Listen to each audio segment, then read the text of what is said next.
et une simple école des fans, ce qui n'est pas normal. L'IUS en tant qu'université et l'effort qu'on met à construire cette université, on ne peut pas en faire une école des fans. C'est pas normal. Et c'est chacun. Et en commençant par le président, en passant par le responsable des affaires académiques, le responsable de l'école doctorale et de la recherche, bon, moi-même en tant que responsable d'antenne, les enseignants, les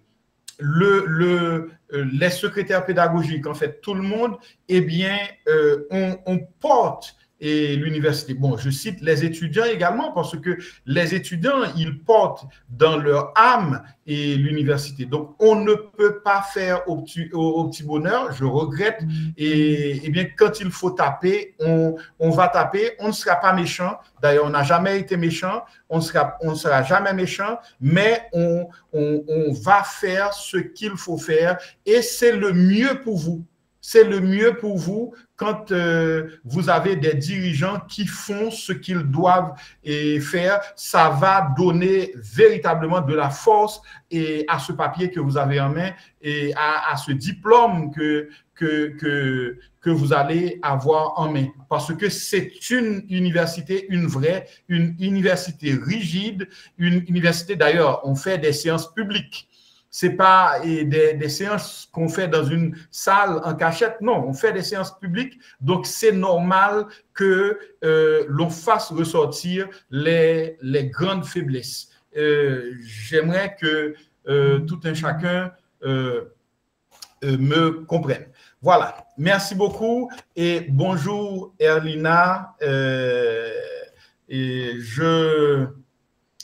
je dis bonjour aux autres membres du jury, en particulier le docteur Fred Selimène, qui est l'encadreur de Madame Erlina Britus, et puis le docteur Jude-Marie Saint-Martin. Est-ce que le docteur Jude-Marie Saint-Martin, il est là? Oui, oui, je suis là. Oui, oui. Merci beaucoup, docteur Saint-Martin. Alors, je rappelle que le docteur Jude-Marie Saint-Martin, il est membre du conseil d'administration de l'IUS. Donc, le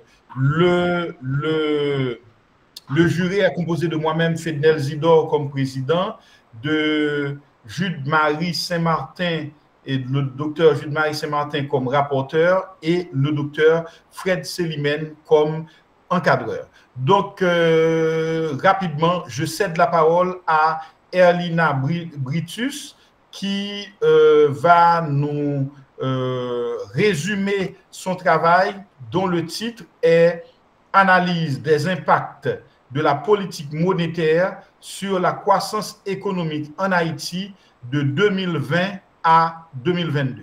Erlina, vous avez la parole. Vous avez 10 minutes.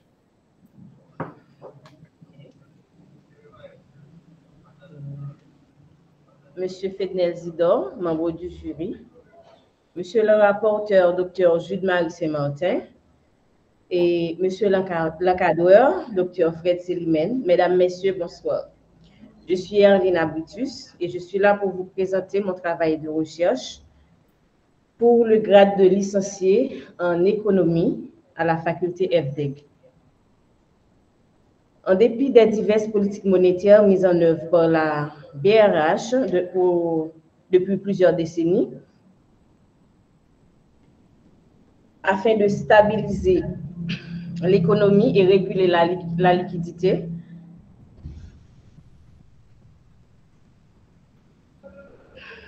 afin de soutenir la croissance économique en Haïti, le taux de croissance demeure instable, étant plus à baisser qu'à augmenter.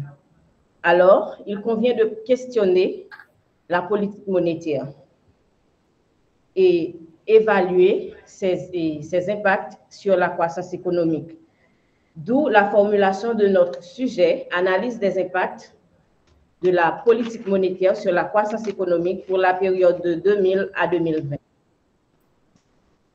Ce travail a pour objectif d'analyser les impacts de la politique monétaire sur la croissance économique, d'analyser l'effet des principaux instruments de politique monétaire, notamment le taux d'intérêt, le taux de change et l'inflation. D'évaluer l'influence des composantes de la demande globale sur la croissance économique.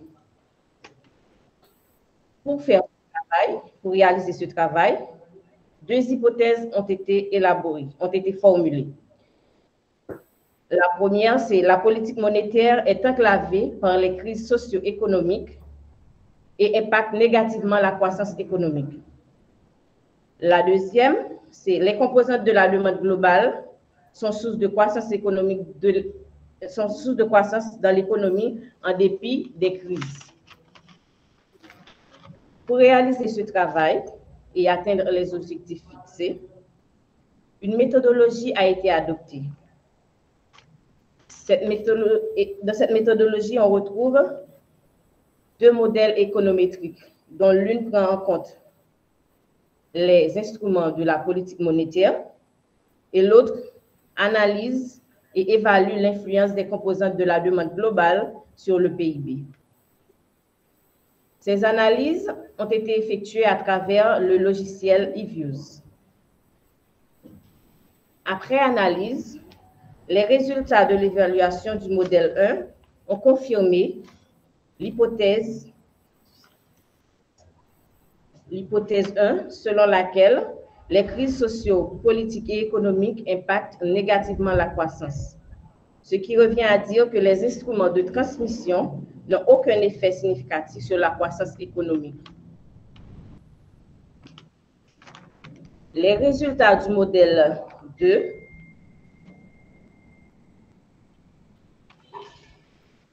prouvent que le modèle est significatif à hauteur de 99%, c'est-à-dire que la demande globale explique la variation du PIB à hauteur de 99%. Ces résultats confirment l'hypothèse 2 selon laquelle la demande globale a une influence à hauteur de 99% sur la croissance économique. Et ce qui signifie que les composantes de la demande globale sont source de croissance au sein de l'économie haïtienne, en dépit des crises. Pour conclure, nous pouvons dire que les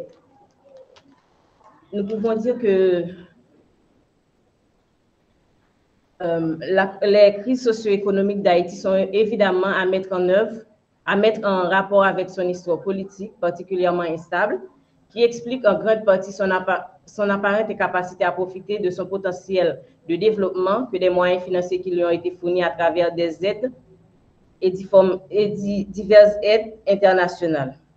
Les crises sociopolitiques et économiques affaiblissent profondément l'économie haïtienne et atténuent les impacts que peuvent avoir les canaux de transmission qu'utilise la BRH sur la croissance économique. Je vous remercie.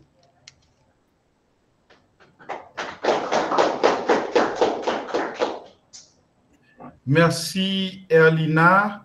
Mais je vous rappelle qu'il vous reste encore la moitié du temps. La moitié du temps.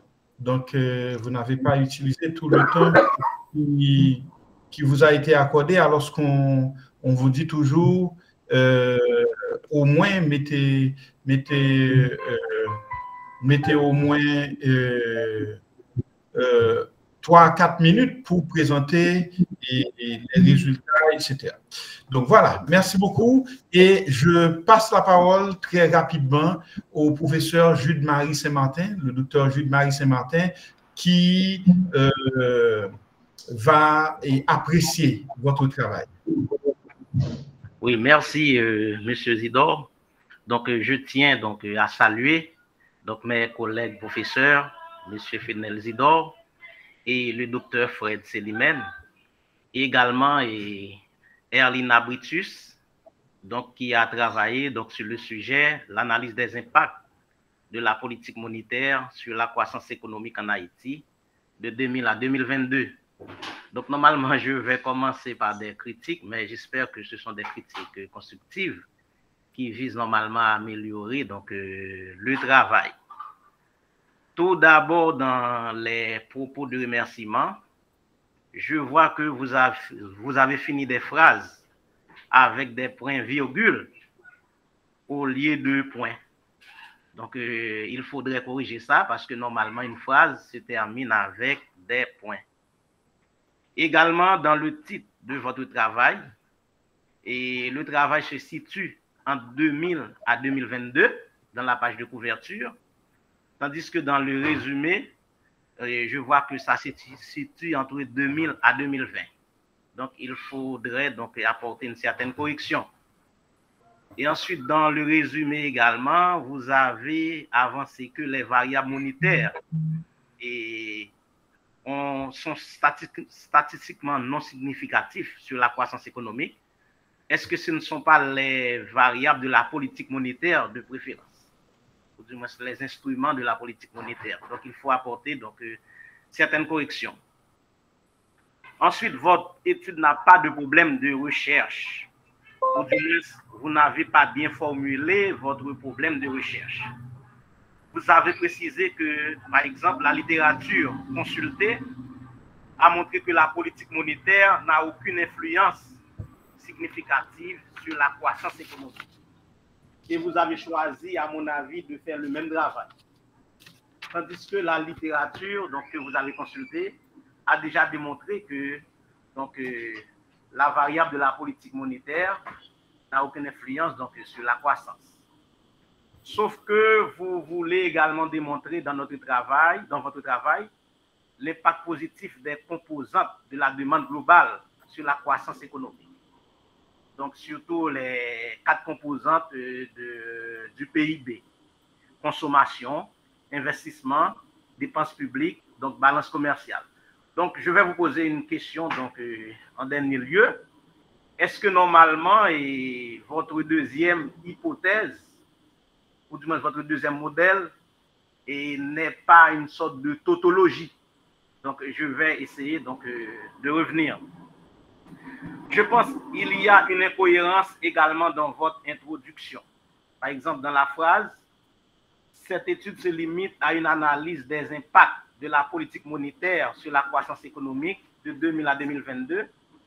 Elle ne prend pas en considération d'autres variables qui pourraient expliquer l'augmentation et de la baisse du taux de croissance en Haïti, de la baisse ou de l'augmentation du taux de croissance en Haïti. Tandis que vous avez mis 2 hypothèses. Une hypothèse qui met en rapport la politique monétaire et la croissance économique, et une autre hypothèse qui met en rapport les composantes de la demande globale donc, et la croissance économique. Donc, je pense qu'il faut corriger cette incohérence, ou du moins préciser davantage.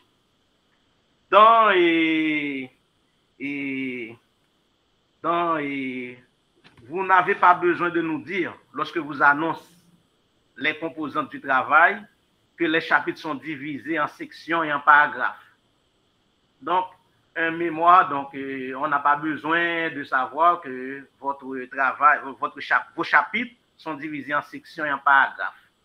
Donc, il faut tout simplement avertir les libellés des chapitres et des chapitres. Vos références bibliographiques ne se présentent pas de manière homogène. Des fois, vous présentez des noms et années pour référencer les paragraphes, et d'autres fois, nom, prénom des auteurs et années. Donc, il faut choisir comment référencer donc, les paragraphes de votre travail. Et ensuite, la majorité des paragraphes ne sont pas référencés. Donc, il faut référencer donc, tous les paragraphes qui contiennent des idées qui ne viennent pas de vous, en d'autres termes. Et il faut lire le texte également pour agencer les arguments contenus dans les paragraphes. Des idées sont émises, des fois sans continuité, sans progression thématique. C'est comme si vous sortez d'un sujet à un autre sans qu'il y ait vraiment de lien, de connecteurs logiques qui peuvent nous permettre de comprendre ce que vous aimeriez avancer. Il y a également des coquilles dans le texte qu'il faut corriger. Donc, une relecture importante s'avère nécessaire pour peaufiner le texte. De plus, je crois que le texte n'est pas équilibré. Le premier chapitre, par exemple, comporte environ 11 pages. Le deuxième chapitre, 8 pages. Et le troisième chapitre, 3 à 4 pages. Donc, et ensuite, le premier chapitre comporte 4 sections. Les deux sections, bien que dans le deuxième chapitre, vous avez ajouté, et dans le troisième chapitre, vous avez ajouté une troisième section, mais on ne peut pas considérer la conclusion de travail comme une section. Donc, il faut donc apporter une correction à cela. Je tiens à vous féliciter pour avoir tenté de modéliser à travers la régression multilinéaire vos variables indépendantes avec votre variable dépendante. Donc, je pense au niveau licence, c'est un effort donc, à considérer. Donc, je tiens donc à vous féliciter pour cela. Mais je dois vous dire que les modèles économétriques sont des outils qui vous permettent d'établir des relations explicatives entre des variables qui ontologiquement ou logiquement peuvent avoir directement un rapport.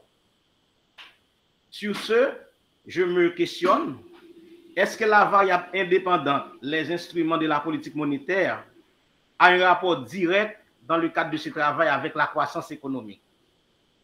Parce que normalement, les instruments monétaires, je pense par exemple le taux directeur, et peuvent avoir un impact sur l'investissement, donc sur la consommation, donc sur les composantes, certaines composantes de la demande globale.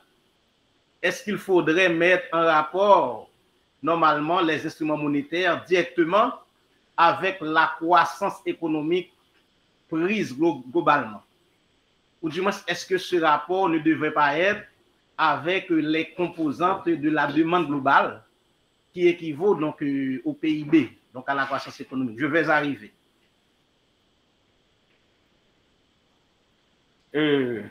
Donc, à mon avis, il y a une incohérence ou un biais dans votre modèle explicatif qui découle de la façon dont vous avez mis en rapport les variables. Donc, vous devez de préférence essayer d'établir le rapport explicatif entre la politique monétaire et les composantes de la demande globale et ensuite établir le rapport entre la demande globale donc sur le PIB. Donc, votre premier modèle devrait avoir donc une variable intermédiaire pour que vous puissiez donc mettre en rapport et la variable de politique monétaire et la croissance économique prise globalement. Sur ce, vous pourriez conclure que la politique monétaire du gouvernement haïtien a un impact significatif ou pas sur la demande, sur les composants de la demande globale, laquelle demande globale impacte significativement ou pas sur le PIB. Ça, c'est un exemple donc, que j'essaie de vous donner. Donc, l'établissement de liens entre la politique monétaire et le PIB, à mon avis, nécessite une variable intermédiaire. Donc, je vais finir pour vous poser une question, peut-être la seule question, mais qui a tout son sens. Normalement, il y a l'économiste Gregory Mankiw. C'est un classique, c'est un livre où l'on fait, donc normalement, et on fait des cours avec ce livre. Il a défini donc le produit intérieur brut, qu'on confond souvent donc avec la croissance, comme la mesure à la fois, un outil qui mesure à la fois le revenu agrégé de tous les membres d'une économie et la dépense totale qu'il affecte à l'acquisition de la production des biens et services de cette économie. Il a continué, le PIB est égal à la somme des valeurs de 4 catégories de dépenses: consommation, investissement, dépenses publiques et exportation nette. Donc, ce que vous considérez comme les composantes de la demande globale, donc, équivaut donc, au PIB. Donc, en ce sens, est-ce que vous ne pensez pas que la formulation de votre deuxième hypothèse, ou du moins c'est votre deuxième modèle économétrique, en quel sens cette formulation n'est pas tautologique? Donc, merci et j'attends donc vos réponses. Merci, M. Zidore. Merci, M. le rapporteur. Bon, avant de passer la parole au docteur Fred Selimène, l'encadreur de Madame Brutus, je vais faire quelques remarques également à Erlina. Bon, c'est vrai, et le docteur Jude-Marie Saint-Martin en a fait beaucoup. Je veux tout d'abord féliciter Erlina pour son travail et qui respecte plus ou moins certaines règles, qui respecte le nombre de pages, etc. Et même si le travail ne respecte pas tout, mais on voit qu'elle a tenté. Et alors, Erlina, dans le titre, il y a un point après le titre. On ne met pas de point ni virgule après les titres. Donc, il faudra enlever ce point après le titre, après le sujet. Et puis, vous avez mis également que, toujours dans la page de garde, la première page, que ce mémoire est soutenu ce 12 juillet. Aujourd'hui, on est le 4 juillet, on n'en est pas 12. Donc, il faudra enlever le 12 juillet. Donc, ce mémoire est soutenu le 4 juillet. Et puis, licencié, et vous êtes une fille, donc licencié, ça prend muet. Et donc, il faudra ajouter muet là-dedans. Et puis, il y a des veuves et des orphelins dans votre travail également. Il y a des phrases qui terminent une page et puis la phrase continue sur une autre page. Donc, c'est comme si on a simplement une seule phrase sur la page précédente, qui termine la page précédente, et puis sur l'autre page, on a tout le reste. Donc, il faut faire attention à tout cela, tout comme on a des phrases qui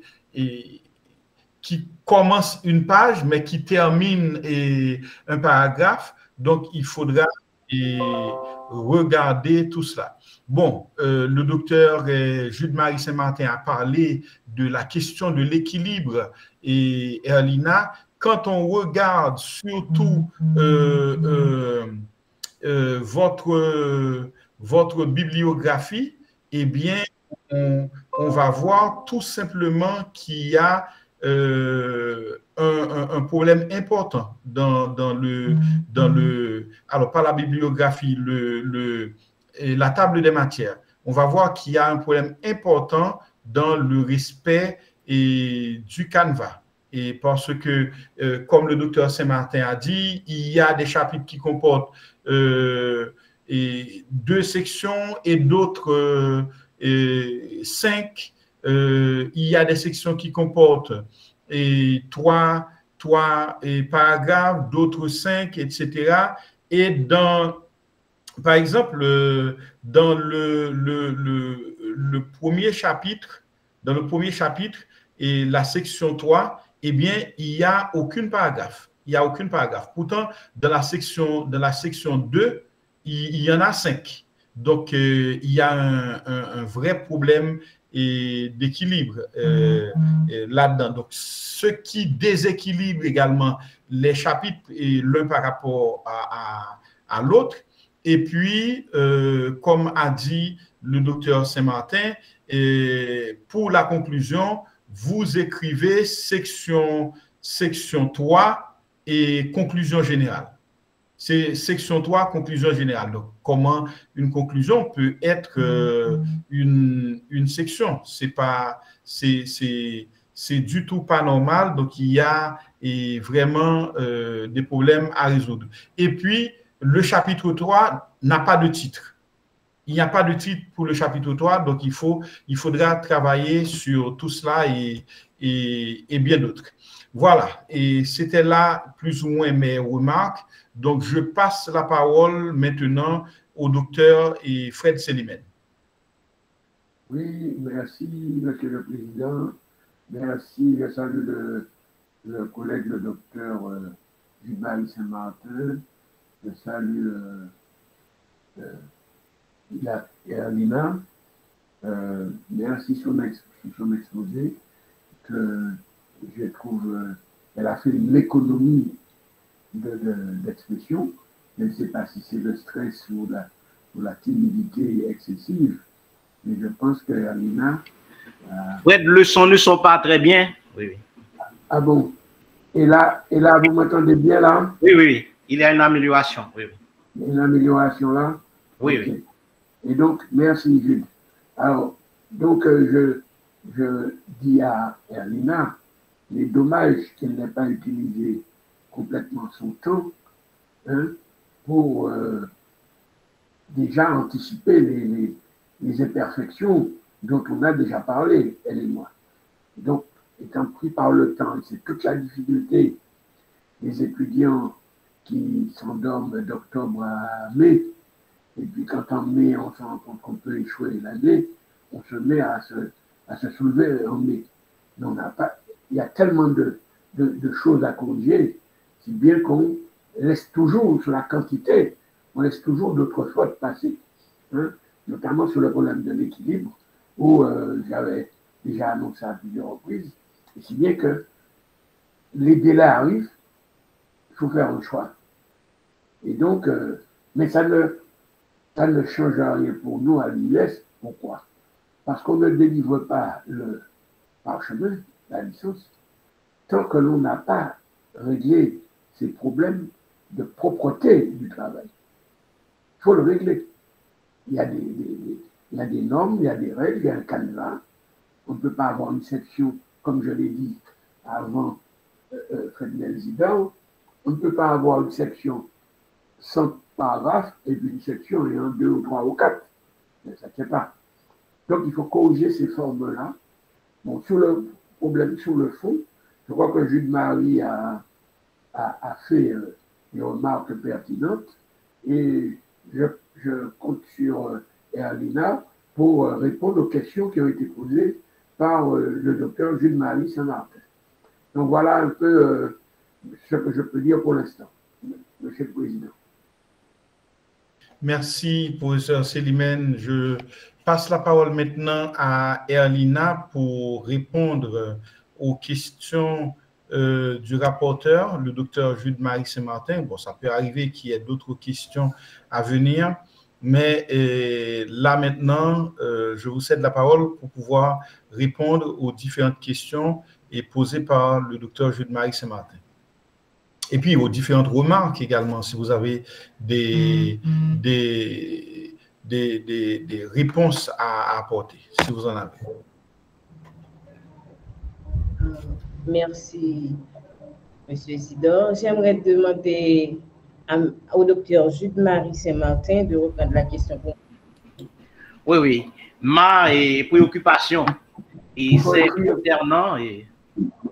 Oui, ma préoccupation... Pardon, Jules. On ne peut pas demander à un membre du jury de répéter une question. Une question, on écrit. Ça veut dire qu'on est en soutenance avec un crayon et un papier. On ne peut pas venir dans une... Je ne comprends pas. C'est le seul pays au monde où je vois ça. Comment des gens peuvent venir dans une soutenance sans un papier sur un crayon? C'est pas possible. On ne peut pas demander à un membre du jury répéter. D'accord, professeur Célimène. Bon, j'espère qu'Erlina et les autres qui vont suivre prennent note parce qu'on a insisté sur ça. Il n'y a pas de soutenance sans papier et de quoi écrire. Et c'est important. On a besoin qu'on vous le dise, qu'on vous le rappelle et à chaque moment. Donc, docteur Saint-Martin, merci d'avoir l'obligeance de... Oui, oui. Normalement, et dans votre deuxième hypothèse, ou du moins votre deuxième modèle économétrique, vous avez mis en rapport donc, les composantes de la demande globale, à savoir l'investissement, consommation donc, et autres, par rapport donc, à la croissance économique. Et c'est comme si, donc, à mon avis, il y a une sorte de tautologie. Donc, alors, la tautologie, c'est une forme de répétition. Oui, répétition. C'est comme si vous dites que la croissance économique constatée en Haïti s'explique par elle-même, ou du moins par ses composantes. Donc, comment donc, vous pouvez justifier donc, cette deuxième hypothèse, ou du moins le rapport, ce rapport.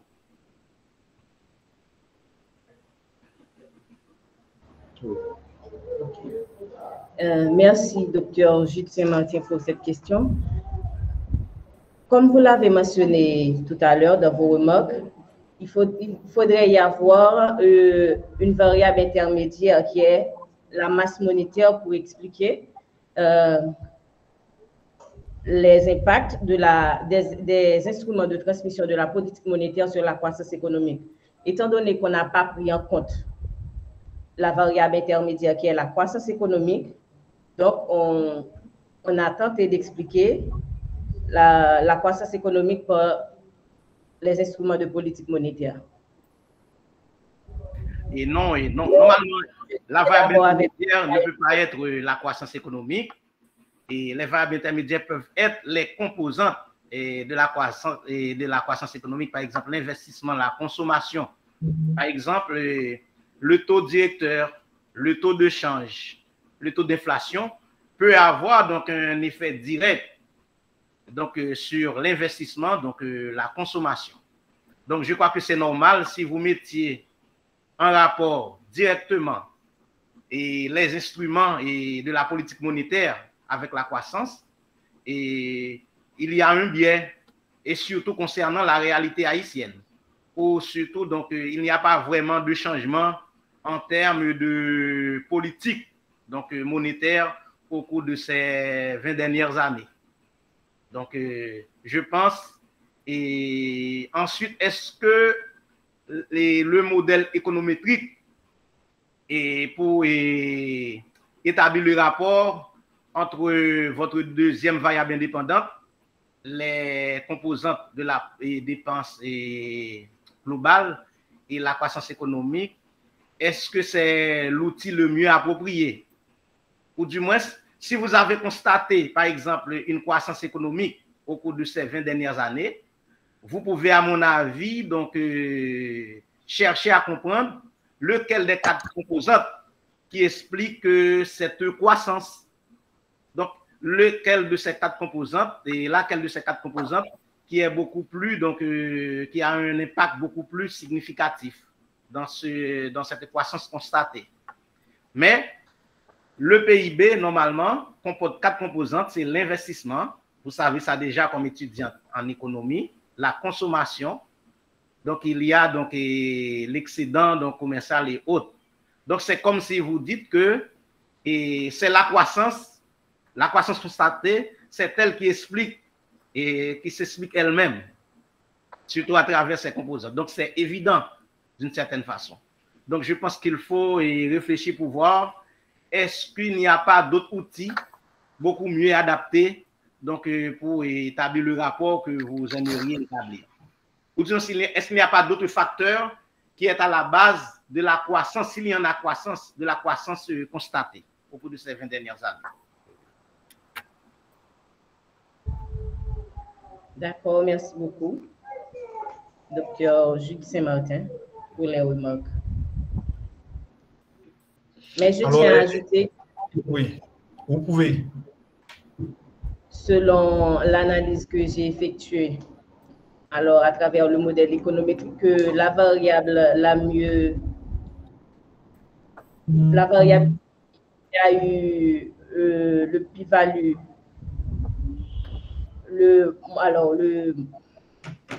inférieur à 5%, c'est surtout la variable consommation, et la variable qui n'a pas vraiment pu expliquer la relation, c'est surtout les dépenses publiques. Vous les mentionnez dans les résultats. D'accord, donc peut-être donc il faut donc reformuler donc votre approche méthodologique, de chercher des outils beaucoup mieux adaptés donc pour expliquer normalement les facteurs donc à la base et de la croissance économique s'il y en a donc constaté en Haïti au cours de ces 20 dernières années.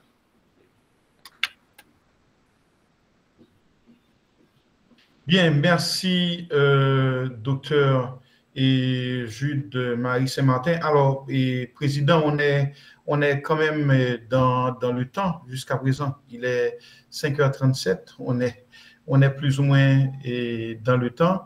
Alors, je passe la parole, docteur Célimène, est-ce que vous voulez dire quelque chose? Non, non, je crois que les remarques du docteur Jude Saint-Martin sont bien que Erlina devrait se rapprocher de nous, de moi, pour pouvoir corriger ces insuffisances. D'accord? Bon, étant donné effectivement que nous avons dépassé le temps, nous ne sommes pas dans les temps, donc je ne serai pas plus long. Voilà. Merci, professeur et Fred Célimène.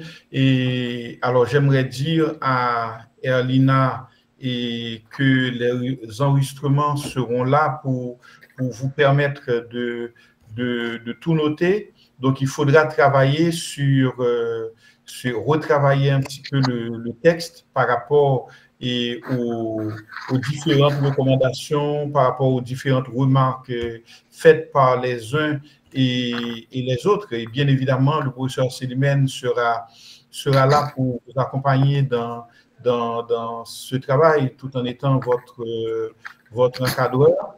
Donc, c'est important puisque, et ça je le dis pour tout le monde, encore une fois, les textes seront publiés sur le site de l'IUS et probablement sur d'autres plateformes. Donc, c'est important qu'on fasse le travail nécessaire, qu'on fasse le lavage, et comme aime bien dire le docteur et le professeur et Luc Alexis, il faudra faire la toilette du texte, mettre le texte en bon état de publication.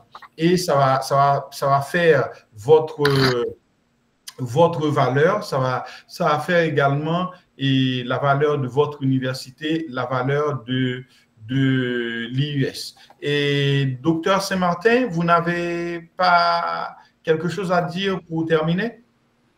Donc, je tiens à féliciter donc l'étudiante. Donc, elle a la possibilité donc d'améliorer le travail. Donc, elle peut s'approcher de son directeur et également de moi. Donc, je suis disponible pour l'accompagner pour qu'elle puisse peaufiner donc son travail. Donc, il y a matière donc et pour qu'elle puisse peaufiner donc ce travail. C'est un travail intéressant, mais il faut qu'elle travaille donc à l'achever. Voilà, très bien. Et merci encore, et docteur Jude Marie Saint-Martin. Erlina, 1 minute pour conclure. Si vous avez quelque chose à dire, déjà remercier.